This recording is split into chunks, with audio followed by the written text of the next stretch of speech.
नमस्कार। ई lecture learning की श्रृंखला में इससे पहले हमने सर्वेइंग 1 में प्लेन टेबल सर्वेइंग के 2 पॉइंट प्रॉब्लम के बारे में पढ़ा था। आज हम 3 पॉइंट प्रॉब्लम के बारे में पढ़ेंगे।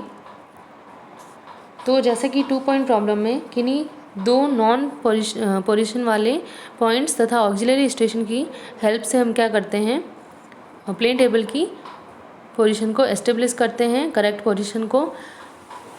लेकिन 3 पॉइंट प्रॉब्लम में हम किसी भी ऑक्सिलरी पॉइंट को नहीं लेते हैं, ऑक्सिलरी स्टेशन को नहीं लेते, बल्कि किन्हीं वेल डिफाइंड 3 पॉइंट्स की हेल्प से हम क्या करते हैं, उनके परफेक्ट बाइसेक्शन के द्वारा प्लेन टेबल की नई पोजीशन को एस्टेब्लिश करते हैं। तो जैसा कि आप डायग्राम में देख पा रहे हैं कि यहाँ पर हमारे पास में 3 वेल डिफाइंड पॉइंट्स हैं, ए बी सी ग्राउंड पर। इनको हमने प्लेन टेबल पर शीट पर ए बी और सी के द्वारा डिनोट कर दिया है। और आप यहाँ पे देख पा रहे हैं कि ये जो पॉइंट्स ए बी तथा सी हैं वो किसी पॉइंट पी पर आकर मिल रहे हैं। तो जब ये तीनों एक ही पॉइंट पर आकर मिल रहे हैं तो इसका मतलब है कि आपकी प्लेन टेबल जो है वो परफेक्टली ओरिएंटेड है तथा यहाँ आपकी जो प्लेन टेबल की पोजीशन है वो करेक्ट है। तो इस करेक्ट ओरिएंटेशन के द्वारा हम क्या कर सकते हैं, प्लेन टेबल की करेक्ट पोजीशन को एस्टेब्लिश कर सकते हैं। तो जैसा कि मैंने बताया कि जो 3 पॉइंट प्रॉब्लम है उसमें हमें क्या करना होता है, किसी भी प्लान पर लोकेटेड विजिबल पॉइंट्स की हेल्प से हमें क्या करना होता है, प्लेन टेबल को ओरिएंट करके और पोजीशन को एस्टेब्लिश करना होता है। यानी कि इस मेथड में ओरिएंटेशन का जो रोल है वो बहुत ही महत्वपूर्ण कहलाता है। तो जो मैंने आपको भी बताया कि ए बी सी जो हैं वो एक ही पॉइंट पर आकर मिलने चाहिए, ये हमारी कंडीशन ऑफ करेक्ट ओरिएंटेशन कहलाती है।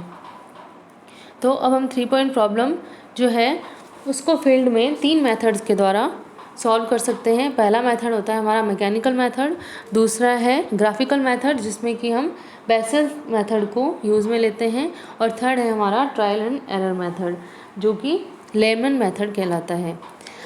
तो मैकेनिकल मेथड में जो है उसको हम ट्रेसिंग पेपर मेथड भी कहते हैं। ट्रेसिंग पेपर की हेल्प से हम टेबल को परफेक्टली ओरिएंट करते हैं। तो जैसे कि आप डायग्राम में देख पा रहे हैं कि ए बी और सी ग्राउंड पर 3 पॉइंट्स हैं जो वेल डिफाइंड है। इनको हमने प्लान पर ए बी सी के द्वारा प्रदर्शित किया है, स्मॉल ए बी सी के द्वारा। अब ये जो कैपिटल पी है वो हमारे प्लेन टेबल की पोजीशन है ऐसा माना हमने, और वहाँ पर टेबल को सेट कर दिया। अब हमें क्या करना है कि प्लेन टेबल को इस प्रकार से अप्रॉक्सीमेटली सेट करना है, ओरिएंट करना है कि जो आपकी ए और बी है मैप पर वो ग्राउंड के ए और बी के पैरेलल आ जाए। इसके बाद में हम क्या करेंगे, प्लेन टेबल पर मैप पर ट्रेसिंग पेपर को फिक्स करेंगे और पी डैश को मार्क करेंगे, जो हमारा प्लेन टेबल का स्टेशन पी है, कैपिटल पी, उसकी अप्रॉक्सीमेट लोकेशन को दर्शाएगा। अब इसके बाद में नेक्स्ट स्टेप में हमें पी डैश पर एलडेट को रखकर और ए बी सी ग्राउंड के पॉइंट्स हैं उनको साइट करना है, और इसकी कॉरस्पॉन्डिंग जो लाइंस मिलेगी हमें P dash A dash, P dash B dash तथा पी डैश सी डैश, उसको हमें ट्रेसिंग पेपर पर दर्शाना है। ये डायग्राम में आप देख पा रहे हैं। अब ये जो लाइंस हैं वो ए बी और सी से पास नहीं हो रही है, देख पा रहे हैं हम देख पा रहे हैं कि A dash B dash C dash से मिलने वाली जो लाइंस हैं वो ए बी सी पे पास नहीं हो रही है। क्योंकि हमारा जो ओरिएंटेशन है वो अभी अप्रॉक्सीमेट है। तो करेक्ट ओरिएंटेशन के लिए हम क्या करेंगे, ट्रेसिंग पेपर को रोटेट करेंगे और ड्राइंग पेपर को भी साथ में रोटेट करेंगे। इस प्रकार से रोटेट करेंगे कि जो P dash A dash, P dash B dash तथा P dash C dash lines हैं वो ए बी तथा सी को पास करें। यानी कि P dash A dash A को पास करे और P dash B dash B से पास हो तथा P dash C dash point C से पास हो जाए। इस प्रकार से हमें ट्रेसिंग पेपर और ड्राइंग पेपर को रोटेट करना है। अब हम क्या करेंगे, इस स्टेप के बाद में जो आपका पी डैश पॉइंट है शीट पर, उसको ट्रांसफ़र कर देंगे और ये आपके पॉइंट P को प्रदर्शित करेगा। अब हम ट्रेसिंग पेपर को हटा लेंगे और PA, PB तथा PC को ज्वाइन कर देंगे। अब हमें क्या करना है, टेबल को करेक्टली ओरिएंटेट करने के लिए एलिडेट को PA पर रखना है तथा जैसा कि जब हम ऐसा करेंगे तो हमें पता चलेगा कि जो ये PA से जो लाइन ऑफ साइट निकलेगी वो A को ग्राउंड पर जो पॉइंट A है हमारा उसको पास नहीं करेगी, यानी कि हमारा जो ओरिएंटेशन है अभी तक सही नहीं हुआ है। तो इसके लिए अब हम क्या करेंगे, क्लैंप को लूज़ करके प्लेन टेबल को रोटेट करेंगे तथा इस प्रकार से रोटेट करेंगे कि आपकी जो लाइन ऑफ साइट है PA के थ्रू निकलने वाली वो पॉइंट ग्राउंड के पॉइंट A के थ्रू पास हो। और अब हम इस पोजीशन पर प्लेन टेबल को क्लैंप कर देंगे और हमारी जो प्लेन टेबल है वो ओरिएंटेड कहलाएगी। अब इस ओरिएंटेशन को हम चेक भी कर सकते हैं। इसके लिए हमें क्या करना होगा कि जिस प्रकार से हमने PA पर एलिडेट को रखकर जो लाइन है वो पॉइंट A के थ्रू पास की थी, उसी प्रकार से हमें चेक करना है कि जब हम एलिडेट को PB पर रखते हैं तो जो आपकी लाइन ऑफ साइट है वो ग्राउंड के पॉइंट B को के थ्रू पास होती है या नहीं होती है। इसी प्रकार से PC के थ्रू जो लाइन ऑफ साइट है वो पोजीशन PC पर एलिडेट की पोजीशन पर पास थ्रू होती है या नहीं। तो अगर ये हमारी जो डिज़ायर्ड मतलब जो PA से PB पर एलिडेट को रखने पर यदि जो आपकी लाइन ऑफ साइट है वो A के थ्रू पास होती है तो इसका मतलब आपकी जो प्लेन टेबल है वो परफेक्टली ओरिएंटेड है। तो ये हमारा जो था वो ट्रेसिंग पेपर मेथड था, जिसमें हमने ट्रेसिंग पेपर की सहायता से प्लेन टेबल को ओरिएंट किया तथा पोजीशन को प्लेन टेबल की करेक्ट पोजीशन को प्राप्त किया है। अब हम पढ़ेंगे नेक्स्ट ग्राफिकल मेथड। ये जो ग्राफिकल मेथड है उसमें बेसल्स मेथड को जनरली यूज़ किया जाता है क्योंकि सबसे सूटेबल मेथड जो है वो यही पाया गया है। इसमें आप डायग्राम में देख पा रहे हैं 3 जो है डायग्राम से, उसमें सबसे पहला जो डायग्राम है उसमें हम देख सकते हैं कि प्लेन जो पॉइंट्स हैं ग्राउंड पर A, B तथा C उनको हमने शीट पर स्मॉल ABC के द्वारा डिनोट किया है तथा जो प्लेन टेबल की पोजीशन है उसको हमने P के द्वारा प्रदर्शित किया है। अब हम एलिडेट को यहाँ पर BA पर रखकर A की तरफ साइड करेंगे तथा एलिडेट की सहायता से वहाँ पर हम एक लाइन ड्रॉ कर देंगे। अब इसी प्रकार से हम एलिडेट को B पर रखकर C की तरफ साइड करेंगे और जैसा कि नेक्स्ट एक डायग्राम में हम देख पा रहे हैं, सेकेंड डायग्राम में, कि जबकि हमने C की तरफ बाइसेक्ट किया है तो हमारे पास में एक रे आई है जो हमने एलिडेट की सहायता से ड्रॉ किया है XY को, वो पॉइंट C डैश पर मिलेगा। और थर्ड जो डायग्राम है उसमें हम देख पा रहे हैं कि C' को हमने मिला दिया है। ये देखिए यहाँ पर जब हमने एलिडेट को B पर रखकर C की तरफ बाइसेक्ट किया तो हमारे पास में C' एक लाइन प्राप्त हुई। अब हम जब एलिडेट को C' के अलॉन्ग रखेंगे और दोबारा से C को बाइसेक्ट करेंगे, ग्राउंड पर जो हमारा पॉइंट है C उसको हम बाइसेक्ट करेंगे तो इस पोजीशन में हमारी जो प्लेन टेबल है वो करेक्टली ओरिएंटेड मानी जाएगी। तो ये हमारा ग्राफिकल मेथड था। नेक्स्ट है लेमन मेथड। लेमन मेथड जो है, इस प्रकार के मेथड में हमें क्या करना होता है कि जैसे कि हमने स्टार्टिंग में पढ़ा था कि जब प्लेन टेबल सर्वे में 3 पॉइंट प्रॉब्लम में जब हम 3 नॉन पोजीशन वाले पॉइंट्स को मैप पर प्लॉट करते हैं तो जो हमारे पास में, जैसे कि इस डायग्राम में देख रहे हैं हम, A, B तथा C जो है पॉइंट्स आए हैं, ग्राउंड के पॉइंट्स, उनको हमने मैप पर प्लॉट किया है। इनको मिलाने पर एक ट्राइंगल बनेगा जिसको भी हम ग्रेट ट्राइंगल कहते हैं। इस ग्रेट ट्राइंगल की हेल्प से हम क्या करते हैं, प्लेन टेबल को ओरिएंट करते हैं। अगर ये जो पॉइंट्स हैं A, B तथा C वो एक ही पॉइंट पर नहीं मिल रहे हैं तो यानी कि कुछ एरर है, वो हमें किस प्रकार से प्राप्त होगी, एक ट्राइंगल के रूप में प्राप्त होगी। आप देख रहे हैं यहाँ पे, जिसे हम कहते हैं एरर, ट्राइंगल ऑफ एरर कहते हैं। तो जैसा कि पहले किया था हमने, जो भी एलिडेट है उसको हमें इस प्रकार से रखना है A पर, और इसको हमें A पर रखना है और ग्राउंड के पॉइंट A को साइड करना है। इसी प्रकार से B तथा C से हमें जो है वो रेज़ को ड्रॉ करना है तो हमारे पास में अगर ओरिएंटेशन करेक्ट होगा तो जो तीनों रेज़ हैं वो एक ही पॉइंट पे मिलेगी, अदरवाइज़ नहीं मिलेगी और हमें ट्रायंगल ऑफ एरर प्राप्त होगा।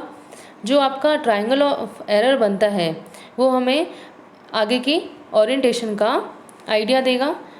और अगर ओरिएंटेशन को हमें करेक्ट करना है तो हमें क्या करना होगा, ये जो ट्रायंगल ऑफ एरर है उसको एक ही पॉइंट पर रिड्यूस करना होगा। इसको करने के लिए हम क्या करते हैं, एक पॉइंट P डैश को चूज़ करते हैं और इस पॉइंट को चूज़ करने के लिए हम लेमन्स रूल जो है वो उनकी हेल्प ली जाती है। तो लेमन रूल कहता है कि यदि आपके जो पॉइंट P डैश है वो आपका जो एरर ऑफ ट्रायंगल है अगर ग्रेट ट्रायंगल के बाहर की तरफ है तो हमें जो P डैश पॉइंट है वो भी बाहर की तरफ ही चूज करना चाहिए। और अगर जो आपका एरर ऑफ ट्रायंगल है वो ग्रेट ट्रायंगल के अंदर है तो हमें जो पॉइंट P डैश है उसको भी ट्रायंगल के अंदर ही लेना होगा। अब हम क्या करेंगे, P डैश जो हमने एक पॉइंट चूज़ किया है उसको हमें क्या करना है, उसके लिए हम P डैश A पर एलिडेट को रखकर टेबल को इस प्रकार से रोटेट करेंगे कि हम ग्राउंड के पॉइंट A को साइड कर सकें और इस पोजीशन में प्लेन टेबल को क्लैंप कर देंगे। अब हमें इसकी हेल्प से अप्रॉक्सीमेट ओरिएंटेशन के लिए हेल्प मिलेगी और इस प्रकार से हम तब तक की प्लेन टेबल को रोटेट करके पॉइंट्स को साइड करते रहेंगे जब तक कि जो आपकी ट्रायंगल ऑफ एरर है वो एक ही पॉइंट पर रिड्यूस ना हो जाए। तो इस प्रकार से जो मेथड है इसमें हम ट्रायल्स करते हैं और एरर को रिमूव करते हैं, तो ये ट्रायल एंड एरर मेथड भी कहलाता है।